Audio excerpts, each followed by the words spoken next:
ஒரு அருமையான பணியை தம்பி அவர்கள் செய்து வருகிறார்கள். அவர்கள் இன்றைக்கு கல்லை பிசைந்து கனியாக்கி என்ற தலைப்பிலே நம்மிடையே உரையாற்றுமாறு கேட்டுக்கொள்கிறோம்.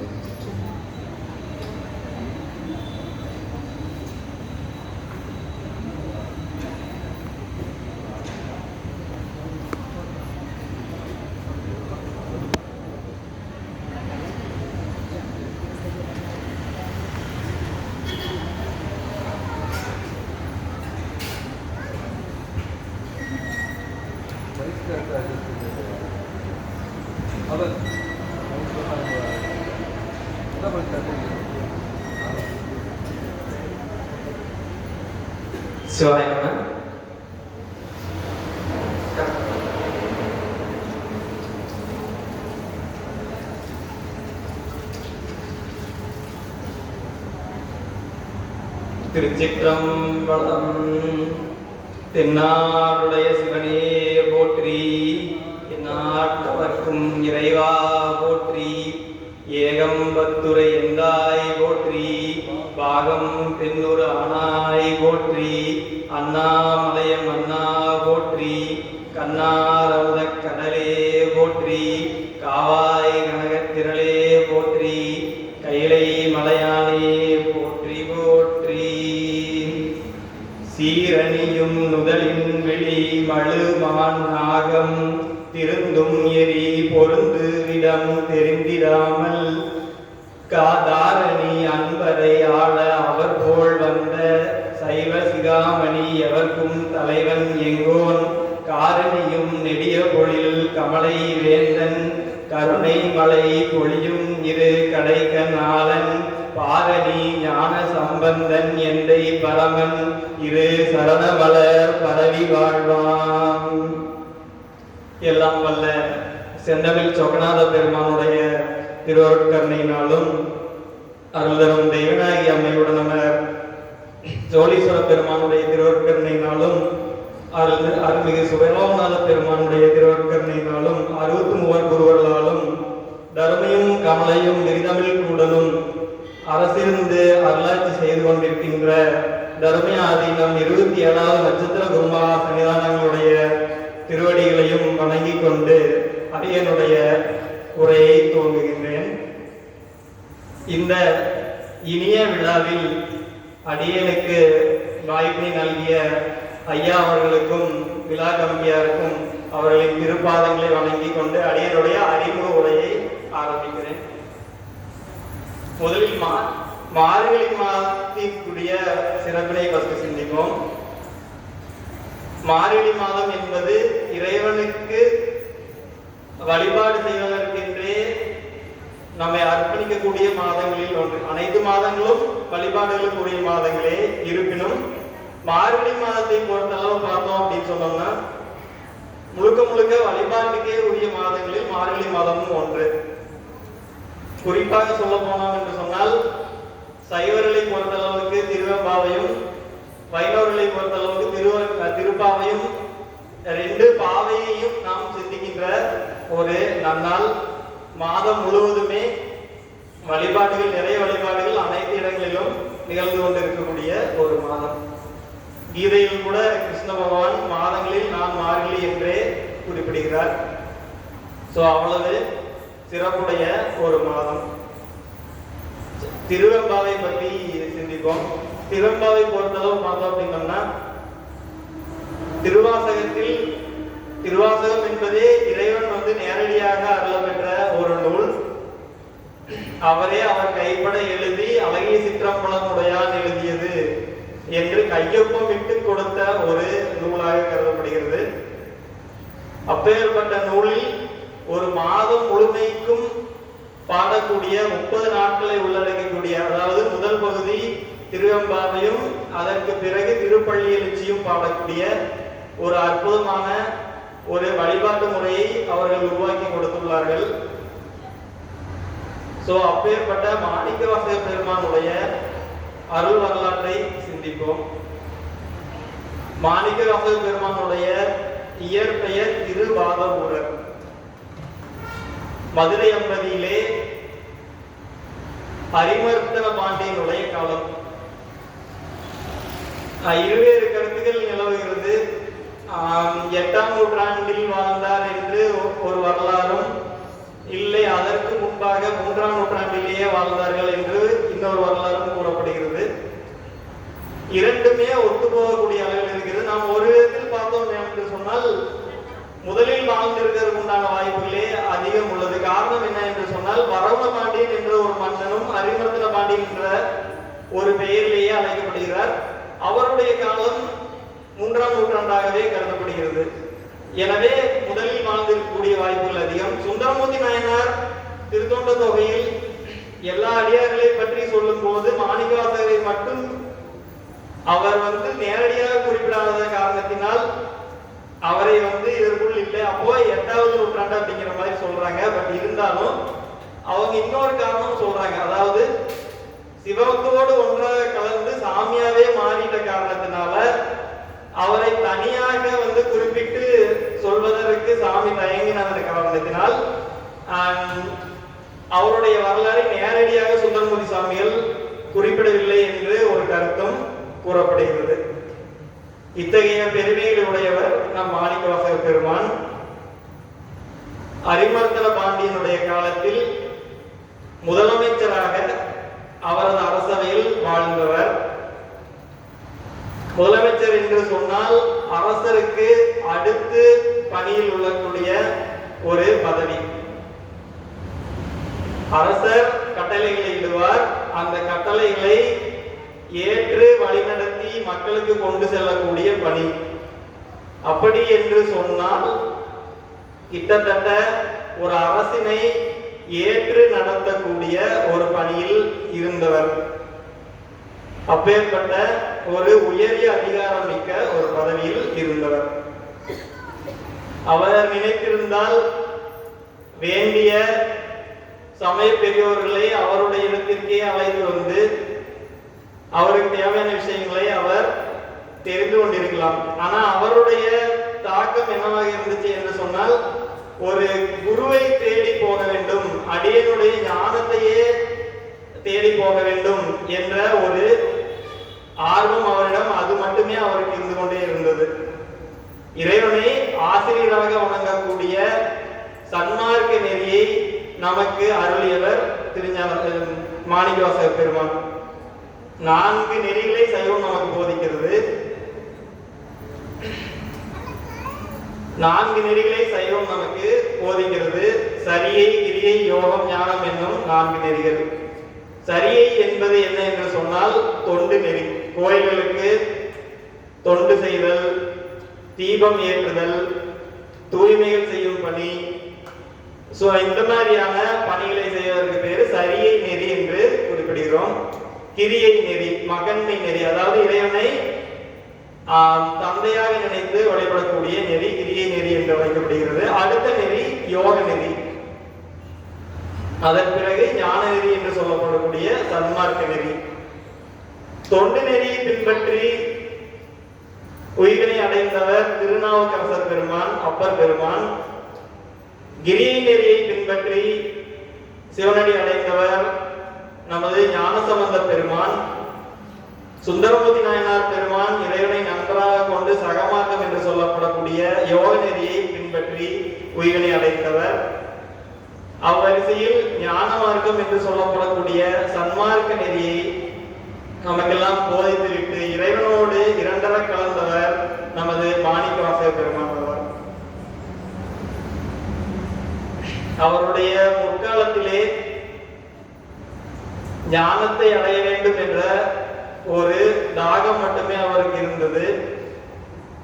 ஞானம் என்று சொன்னால் ஒரு பக்தி மார்க்கத்தில் செலுத்தக்கூடிய, அவருக்கு உயிரை தரக்கூடிய அந்த ஞானத்தை எவ்வாறு அடைவது என்பதை மட்டுமே அவருடைய சிந்தனையாக இருந்தது. அப்படி இருக்கையில் ஒரு காலத்தில் குதிரைகள் வாங்குவதற்காக அரிமர்த்தன பாண்டியனால் அவர் அனுப்பப்படுகிறார். அப்படி அனுப்பப்படும் பொழுது அங்கிருந்து கிளம்பி கடற்கரையை நோக்கி வந்து கொண்டிருக்கக்கூடிய சமயத்தில் திருப்பெருந்துறை என்னும் இடத்தில் சிவபெருமானே அவரின் வேண்டுதலுக்கு இறங்கி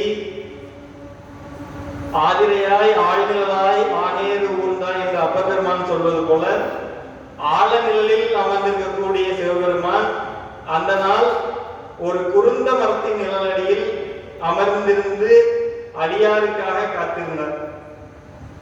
அதாவது மாணிக்கவாசக பெருமான் அவருக்கு அருள் செய்வதற்காக இறைவனே நேரடியாக இறங்கி வந்து ஒரு குருந்த மரத்தின் அடியில் அமர்ந்திருக்கிறார்.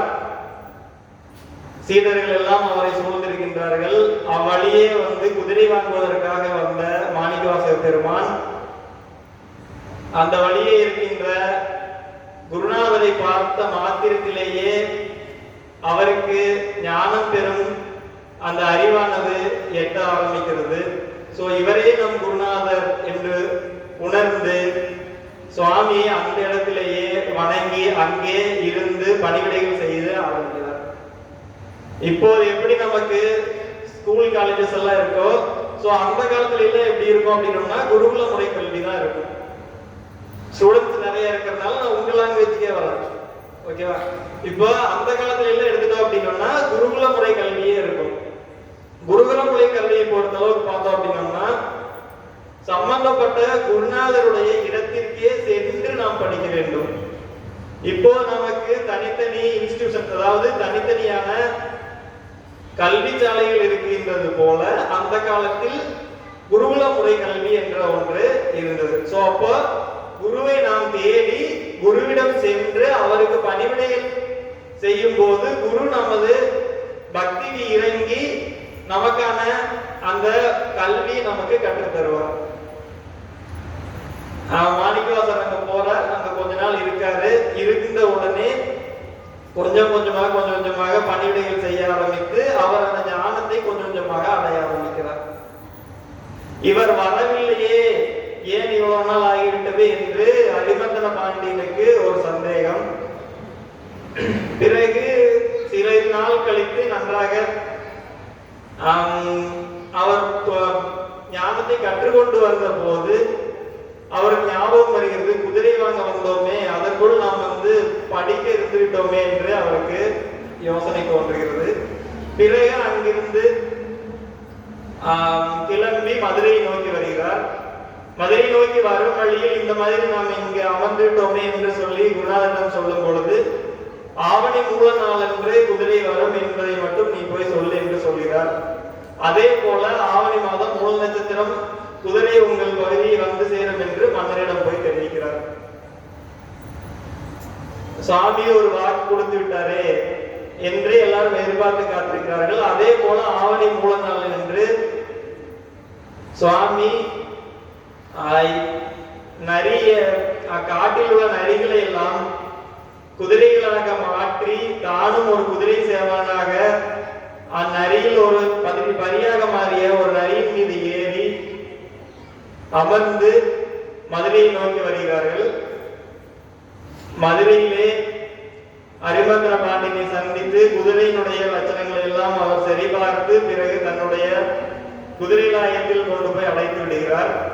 அன்று இரவே குதிரையானது மீண்டும் நரியாக மாறி உடனிருக்கும் குதிரைகளையும் சேர்த்து தாக்கிவிட்டு சென்று விடுகிறது. அதன் பிறகு பாண்டிய மன்னனுக்கு ஒரு சந்தேகம் நேர்கிறது. அப்போ கொடுத்த பணம் எங்கு போச்சு அப்படின்னு சொல்லி கேட்கும் பொழுதுதான் இந்த மாதிரி திருப்பணிக்கு குருநாதருக்கு செலவு பண்ணிட்ட விஷயம் தெரிய வருகிறது. சோ இதற்கு ஒரு தண்டனை கொடுக்கலாமே. எப்போதுமே வந்து உங்களுக்கு அரசர்களும் போது அவங்க நேரடியா அதை ஏத்துக்காம இது தவறாவே அவங்க எண்ணிக்க ஆரம்பிச்சாங்க.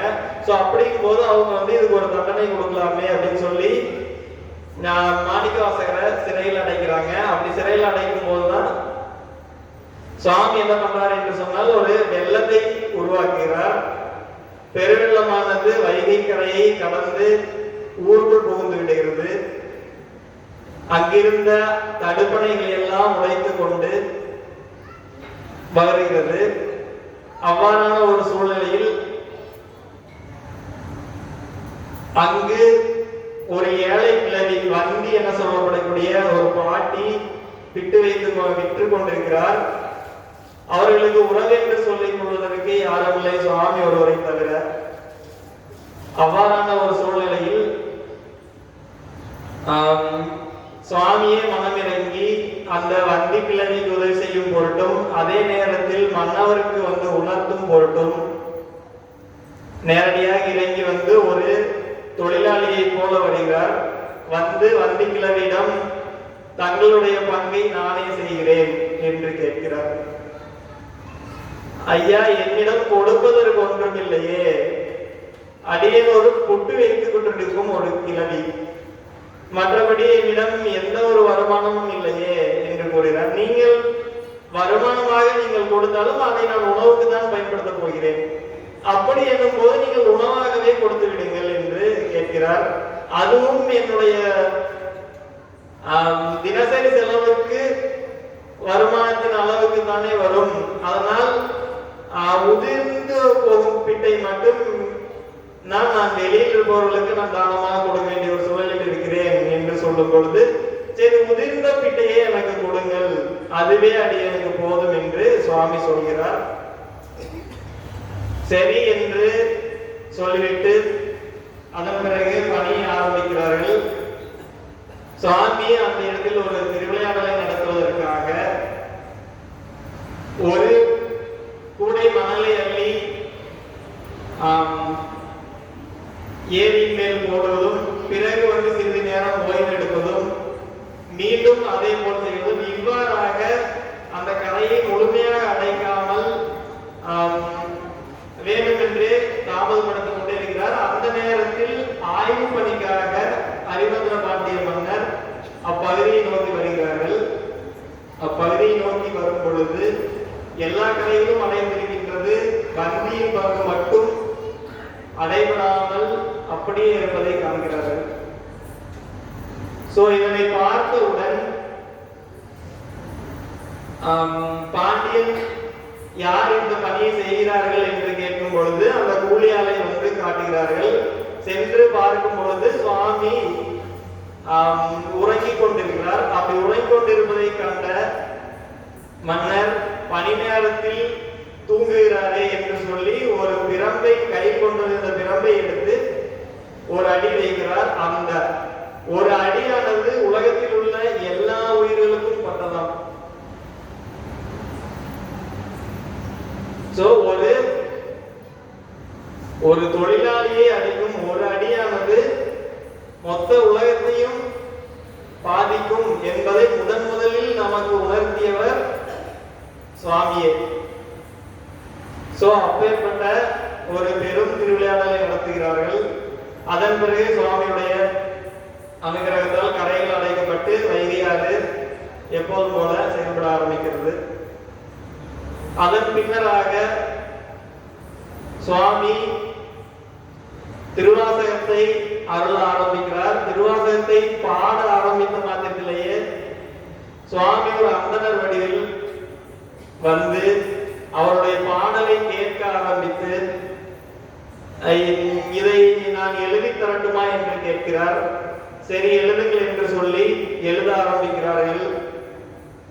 எழுத ஆரம்பித்து ஒவ்வொன்றாக சிவபுராணத்திலிருந்து ஆரம்பித்து அப்படியே வரிசையாக எழுத ஆரம்பிக்கிறார்கள். எழுதி நிறைவு செய்துவிட்டு அதன் பிறகு ஒரு ஆசையாக சுவாமி கேட்பது, இப்ப நாம் திருவாசகத்தில் நாம் படிக்கக்கூடிய திருவெம்பாவை இருக்கிறது இல்லவா, சோ அது வந்து சுவாமிக்கு மிகவும் பிடித்து போகவும், அதே போல பாவை பாடிய வாயால் கோவை பாடுக என்று சுவாமி அருளுகிறார். அதன் பிறகு திருச்சிற்றம்பல கோவையார் என்னும் நூலை மாணிக்கவாச பெருமான் அருளுகிறார். இதனை எழுதி முடித்த பிறகு அந்த சுவடியினுடைய நிறைவு பக்கத்தில் அழகிய சிற்றம்பலமுடையான் அருளியது எழுதியது என்று தானே கையொப்பம் இட்டு அந்த ஏட்டினை சிற்றம்பலத்தின் வாசலில் வைத்துவிட்டு இறைவன் மறைத்து விடுகிறார். அடுத்த நாள் மாணிக்கவாச பெருமான் வருகிறார். சிற்றம்பலத்தில் தில்லைவாழாந்தனர் பெருமக்கள் வந்து சிற்றம்பலத்தை திறக்கும் பொழுது சுவாமியின் அருகில் ஒரு ஓலைச்சுவடி இருப்பதை கண்டார்கள். அதில் சுவாமியின் கையெழுத்தை பார்க்கிறார்கள். மாணிக்கவாசர் எழுதியது என்ற குறிப்பு இருக்கிறது. மாணிவாசர் பெருமானை அழைத்து கேட்கும் பொழுது, இதற்கென்று அடியேன் தனியாக ஒரு பொருளை உணர்த்த முடியாது, இதன் பொருள் என்ன என்று கேட்கும் பொழுது அவரே பொருள் என்று சொல்லி சிற்றம்பல மேடையிலிருந்து உள்ளே சென்று நடராஜ பெருமானோடு இரண்டரை கலந்து விடுகிறார். சாயுஜ்ய முக்தி என்று சொல்வார்கள். சாலோகம், சாமீபம், சாரூபம், சாயுஜ்யம் என்று 4 வகை முக்தி நிலைகளை நமக்கு அருளாளர்கள் அருளியுள்ளார்கள். சாலோகம், இதற்கு முன்னால் 4 நெறிகள் பார்த்தோம் இல்லையா? தொண்டு நெறி, மகன்மை நெறி, சகநெறி, சன்மார்க்க நெறி என்று பார்த்தோம் இல்லையா? சோ அதில் முதல் நெறி சாலோகத்தை தரக்கூடிய நெறி, சரியை மார்க்கம், தொண்டு செய்யக்கூடிய மார்க்கம். அதனை நமக்கு நாவுக்கரசர் பெருமானுக்கு அருளி செய்தார். அடுத்த நெறி மகன்மை நெறி. மகன்மை நெறி என்பது சாமீபம், இறைவனுக்கு அருகிலேயே இருக்கக்கூடிய நிலை. மகனை போல ஒரு மகன் எப்படி நமக்கு அப்பாவின் அருகிலே இருப்பாரோ அதே போல அவரின் அருகிலேயே இருக்கக்கூடிய நிலை, அந்நிலையின் பெயர் சாமீபம் என்று சொல்லப்படுகிறது. அதன் பிறகு சாரூபம், இறைவனுடைய வடிவத்தை தாங்கி இருக்கக்கூடிய நிலை அடுத்த நெறியாக நமக்கு அறிவுறுத்தப்பட்டுள்ளது. சுந்தரமூர்த்தி நாயனார். சுந்தரமூர்த்தி நாயனாரை பற்றி சொல்லும் போது ஒரு வர்ணனையுடன் சொல்லுவார்கள், சுவாமி அவரை அவருடைய உருவத்தை ஒரு கண்ணாடியில் பார்த்ததாகவும் அந்த கண்ணாடியில் பதிந்த அந்த உருவம் அப்படியே வெளியில் வந்ததாகவும் சுந்தரமூர்த்தி நாயனாருடைய வடிவம் அவ்வாறு இருந்ததாகவும் நமக்கு சொல்லப்பட்டிருக்கிறது. ரூபம் இறைவனுடைய வடிவத்தை தாங்கியிருக்கு. நந்திய பெருமானும் கூட இறைவனுடைய வடிவத்திலேயே அதே மான்மழு வடிவத்திலேயே இருப்பதை நம்மால் பார்க்க முடிகிறது.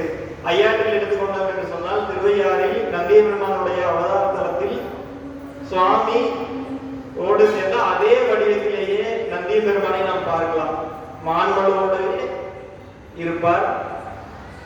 சோ அதுக்கு பேர் சாரூபம் என்று கூறுவார்கள். அடுத்த நிலை இறைவனோட கலந்து விடுகிறது.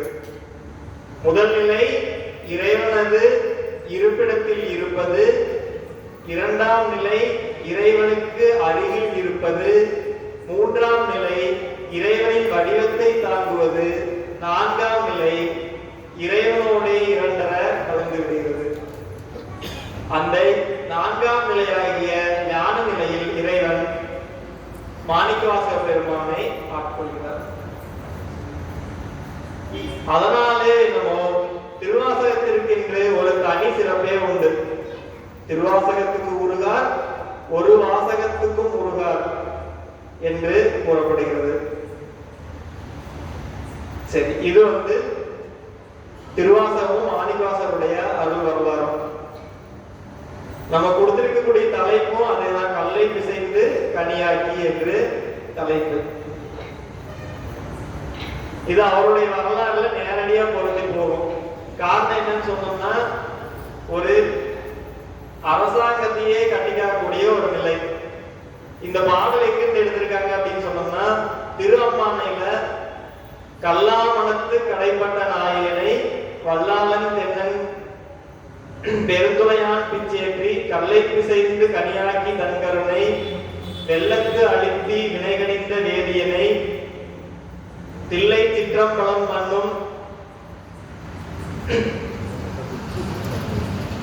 ஒல்லை விளையானை பாடுதுங்கான் அம்மானை என்று சொல்லப்படக்கூடிய திரு அம்மானை பாடல். கல்லாமணத்து கடைப்பட்ட நாயகனை என்று சொன்னால் ரெண்டு விதமாக இதை பொருள் கொள்ளலாம். கல்லாமணத்து என்று சொன்னால் ஒன்று அப்படியே பொருள் எடுத்துக்கொண்டோம் என்று சொன்னால் ஞானத்தை அடைய முடியாத ஒரு சூழ்நிலையில் கீழ்நிலையில் இயங்கிக் கொண்டிருக்கக்கூடிய ஒருவனை. இன்னொரு வகையில் எடுத்துக்கொண்டோம் என்று சொன்னால் கல்லாம் மனத்து கடைப்பட்ட நாயகனை. கல்லாம் என்று சொன்னால் பணி சூழலிலேயே இறுகி அந்த அதிகாரத்தினுடைய அந்த வழியிலேயே இருந்து இறை வழிபாட்டை நாம் தேடிக்கொண்டிருக்கக்கூடிய ஒரு சூழ்நிலையில் இருக்கக்கூடிய ஒரு நிலையில் இருக்கக்கூடியவனை.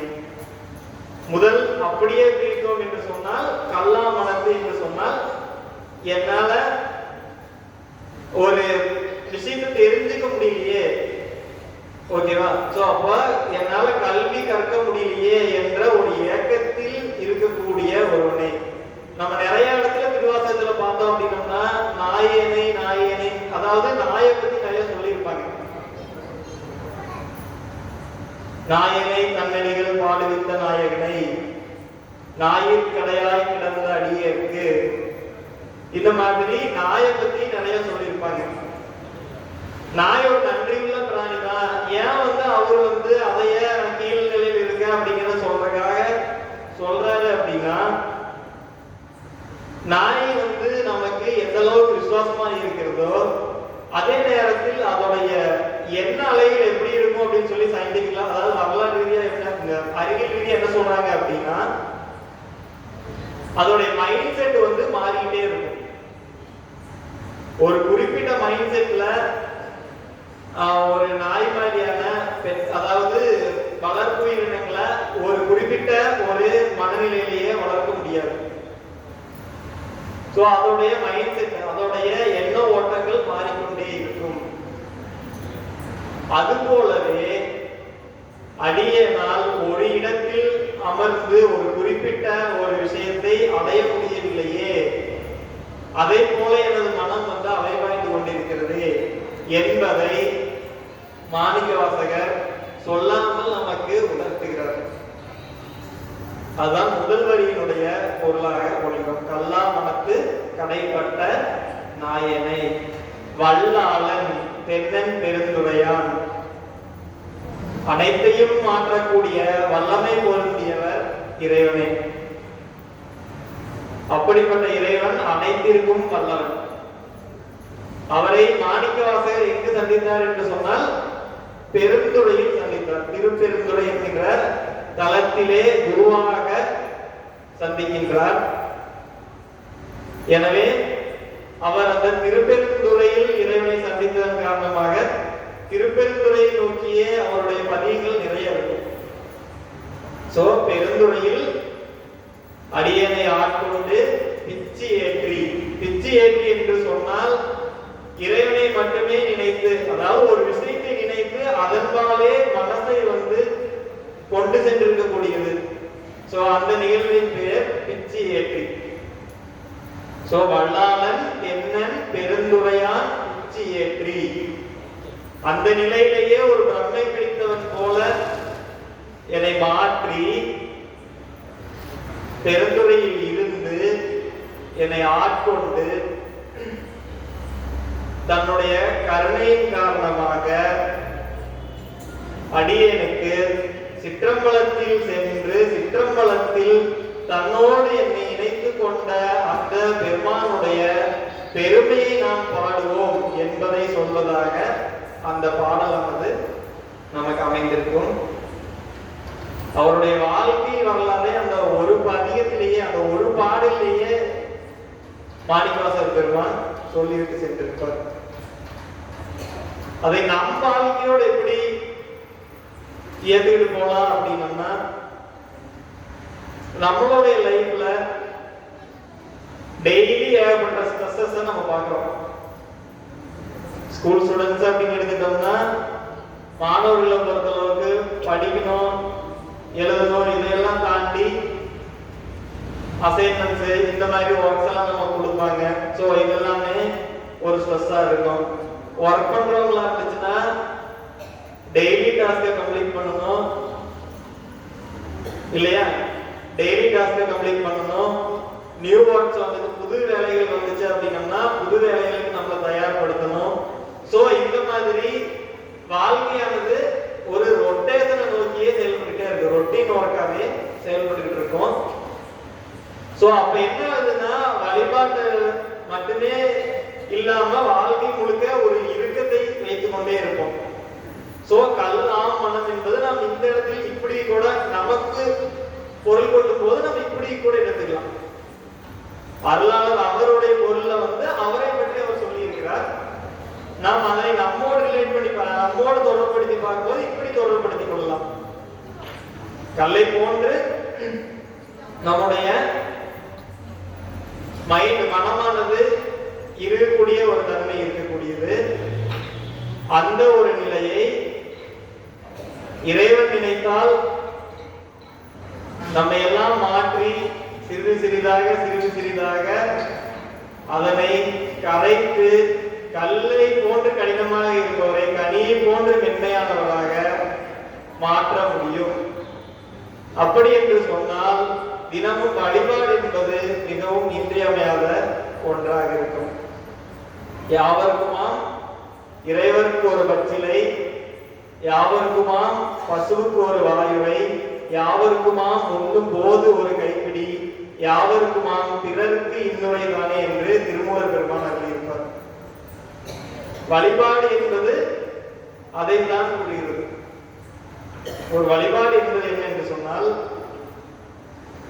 ஒரு இறைவனுக்கு ஒரு சிறு புஷ்பத்தை வைத்து வணங்கிட்டு செல்வது, ஒரு உயிரை பார்த்தோம் என்று சொன்னால் அந்த உயிருக்கு உணவு அளிப்பது, ஒருவரை பார்த்த மாத்திரத்தில் அவரிடத்தில் ஒரு இன்னுரை, ஒரு நல்ல விதமாக பேசி அவர்களுக்கு வழி செய்வது, சிறு சிறு உயிர்களை பார்த்தால் அவற்றிற்கு புல் மாதிரியான உணவுகளை அளிப்பது. சோ இவை எல்லாமே தான் ஒரு வழிபாட்டின் நெறியாக நமக்கு திருமூலர் சொல்லியிருக்கிறார்.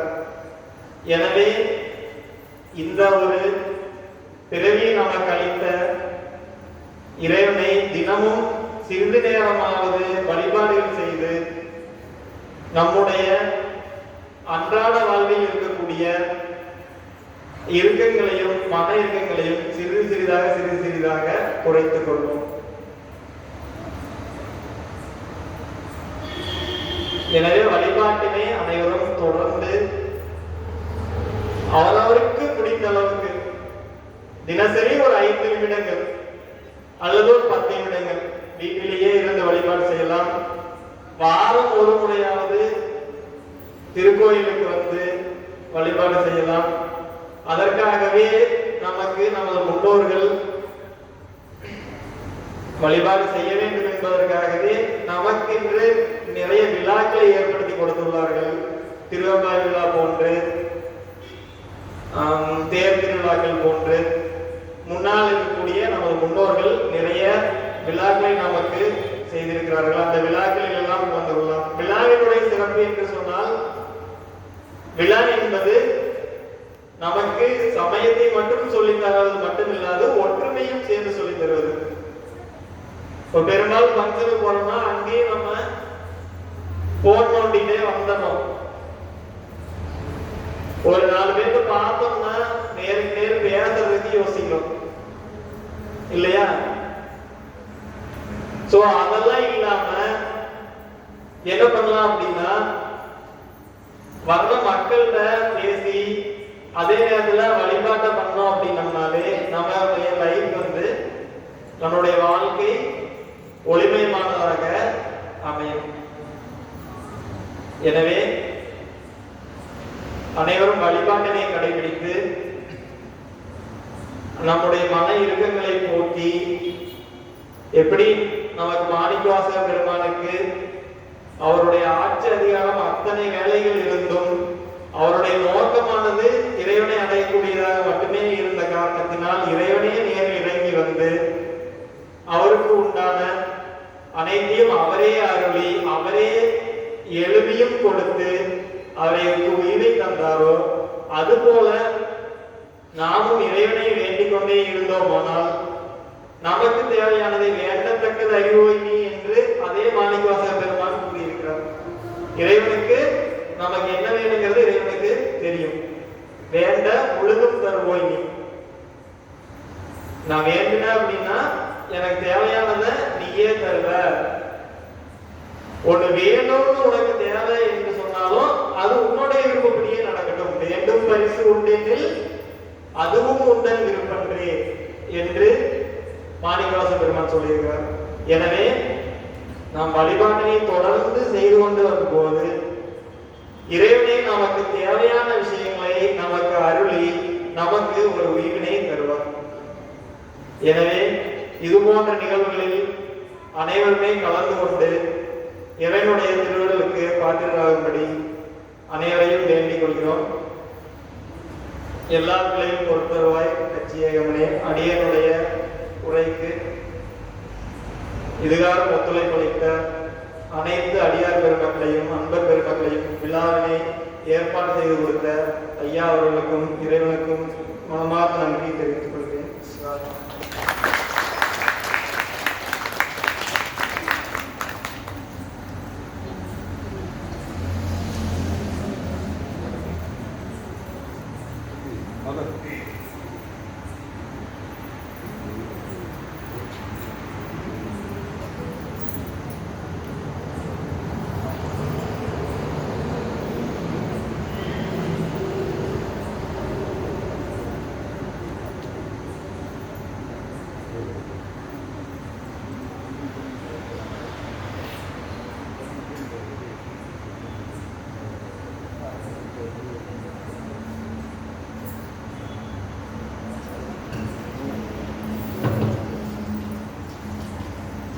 நண்பர்களே, நம்முடைய தம்பி அவர்கள் சொல்லியது போல இந்த விழாவில் நடந்ததுன்னா நம்முடைய மன இறுக்கத்தை போக்கவும் ஒரு ஒற்றுமையை நிலைநாட்டவும் ஒரு நல்ல கருத்தை நம்முடைய இன்னைக்கு நம்ம இந்த சொற்பொழிவில் நம்ம தெரிந்து கொண்ட கருத்து என்னன்னு சொன்னால், நாம் இது போன்ற விழாக்களை எடுப்பது மணிவாசல் பெருமானுக்கு இருந்தால் இப்படி ஒரு அலங்காரம் பண்ணணும், சாமிக்கு எதுக்கு அலங்காரம், பல பேர் எதற்கு இந்த ஆடலும் பாடலும் எதற்கு கேட்டோம்னா, இதெல்லாம் நம்முடைய அன்பின் வெளிப்பாடு. நம்மெல்லாம் பெருமானே அன்பாக வழிபடுறோம். ரெண்டாவது நம்முடைய வழிபாட்டின் மூலமாக நாம் எல்லாம் ஒற்றுமையாக இருந்து அங்கிருந்து ஒரு 10 பொண்ணு இங்கிருந்து பெரியவங்க தாய்மார்கள் செய்வோம் அடையார் எல்லாம் ஒன்று கூடி இது போல விழாக்களை கொண்டாடுவது. நம்ம ஒரு விழா செய்கிறோம்னு சொன்னால், ஒரு வழிபாடு செய்கிறோம்னு சொன்னால் அறியாமையை போக்குவதாக இருக்க வேண்டும். அது நம்ம பெரியவர் சொல்லியிருக்காங்க. எந்த வழிபாடும் அறியாமையை போக்க வேண்டும். ஆனால் நீங்கள் பல கோயில்களில் பல இடங்கள் நடக்கின்ற வழிபாடுகள்லாம் அறியாமையை அதிகப்படுத்துறதா இருக்கும். நம்ம இங்கே மணிவாச பெருமானை பற்றி சிந்திப்பது, மணிவாச பெருமானுடைய குடும்பாய் பாடுவதெல்லாம் நம்முடைய வழிபாடுகள் சிறந்து நம்முடைய பெருமான் எப்படி அவருக்கு அருள் கொடுத்தது போல குருநாதராக தான் நமக்கு அருள் பொருளார். அந்த வகையில் மணிவாச பெருமானுடைய குருவர்கள் நமக்கு கிடைத்தார். நாம் சொன்ன மாதிரி சாகித்ய முக்கியெல்லாம் ரொம்ப எளிமையாக என்று சொல்லி ஒரு அருமையான இந்த சொற்பொழிவு அந்த தம்பிக்கு நன்றியை சொல்லி இந்த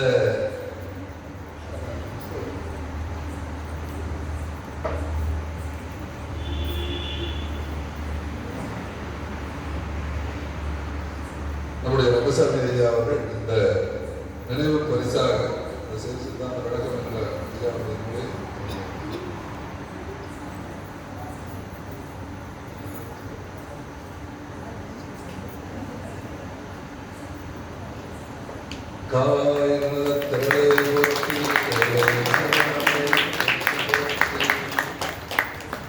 இன்றைய விழாத்துடன் நிறைவு பெறுகிறது. நாளை நம்முடைய பேராசிரியர் அப்பளத்தரசு ஐயா அவர்கள் இங்கே நம்மிடையே உரையாற்ற இருக்கின்றார்கள். இதே போல நம்முடைய விழாவானது 4:30 மணிக்கு துவங்கி இதனுடைய நிறைவாகும். அனைவரும் கலந்து கொண்டு இந்த இறைவன் சிவலோகநாத பெருமானுடைய திருவருளையும் மணிவாச பெருமானுடைய குருவர்களையும் பற்றிய வேண்டும் என்று சொல்லி இப்பொழுது விழா நினைவாக வாழ்த்து. வான் வழாது பெய்க நலுவழம் சிறக்க மண்ணை முறை அரசு செய்க உலகிலா அறிவுகள் வாழ்க நான் மறை அறங்கள் நோக்க மற்றவம் வேண்டி மல்க மேன்மைகள் செய்த நீதி விளங்குக உலகமெல்லாம் மேன்மைகள் செய்த நீதி விளங்குக உலகமெல்லாம் மேன்மைகள் செய்த நீதி விளங்குக உலகமெல்லாம். அனைவருக்கும் உணவு ஏற்பாடு செய்திருக்கிறது. அனைவரும் அன்னபாடு செய்வது சிறப்பாக இருக்கிறது. திருச்சி